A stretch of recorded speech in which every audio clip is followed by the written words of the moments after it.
Olá, seja bem-vindo a mais uma aula e desta vez irei falar sobre a hematologia, que é a ciência que estuda o sangue e os seus compostos.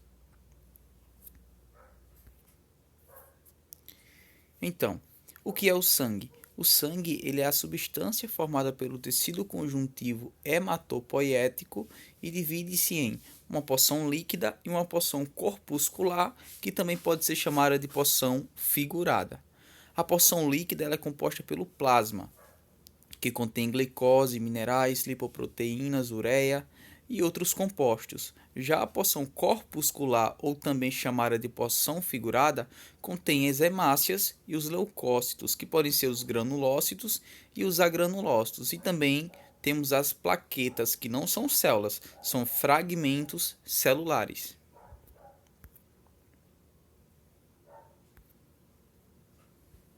Aqui nós temos a imagem do tecido conjuntivo hematopoético. Temos aqui a medula óssea, onde é produzido. Temos as células troncos, as hematopoéticas. O tecido mieloide, que vai dar origem aos eritrócitos, que são as hemácias, e também aos granulócitos. E também temos o tecido mieloide, que vai dar origem aos leucócitos, e também os megacariócitos, que vão dar origem às plaquetas. Então, as hemácias. As hemácias são chamadas de eritrócitos e são células vermelhas anucleadas constituídas por ferro e hemoglobinas, que são proteínas que têm a função primordial de transportar os gases.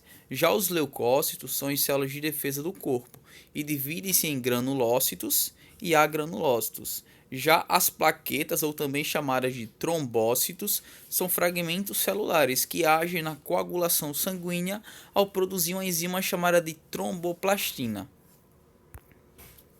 Aqui nós temos as imagens, temos os elementos figurados do sangue, as plaquetas, as hemácias e também os leucócitos, que são os granulócitos e os agranulócitos. Então, agora vamos falar sobre o sistema sanguíneo, que é o sistema ABO. Então, o sistema ABO é um sistema caracterizado de acordo com o tipo de antígeno presente ou ausente sobre a membrana das hemácias. Então, o sangue tipo O ele é denominado doador universal porque ele pode doar para qualquer outro tipo sanguíneo, justamente por não ter nenhum antígeno na membrana celular. Já o tipo AB, ele é denominado receptor universal, porque ele pode receber o sangue de qualquer tipo sanguíneo. Então, qualquer pessoa que tenha qualquer tipo sanguíneo pode doar esse sangue para quem é o tipo AB. Aqui nós temos uma imagem do sistema ABO. Temos o tipo O, que pode doar para todos, o tipo A, o tipo AB e o tipo B, e também pode doar para si mesmo. Já o tipo A pode doar para o tipo AB e para si mesmo. O tipo B pode doar para o AB e para si mesmo. E também temos o AB, que recebe de todos e só pode doar para ele mesmo, certo? Então, por que ele não pode doar para o tipo B nem para o tipo A e nem para o tipo O? Porque é simples, temos outros antígenos. Então, por exemplo, se o AB for doar para o B, vai acontecer um problema. Por quê? O B tem, certo? Mas o antígeno A não tem no B. Então, esse B aqui, ele vai coagular. Então, vai acontecer um problema sanguíneo por conta da diferença de antígeno, certo? E agora vamos falar sobre o fator RH, que é um fator sanguíneo que considera a presença ou ausência de um antígeno específico na membrana. Então, a presença do antígeno pode ser chamada de RH positivo, e quem é RH positivo só pode doar para quem é o RH positivo também. Já quando é o RH negativo, significa que está ausente esse antígeno. Então, quem é RH negativo pode doar para todos, tanto RH positivo como também RH negativo. Então, aqui do lado temos uma tabela explicando. Temos o A positivo, que pode doar para o A positivo e o AB positivo.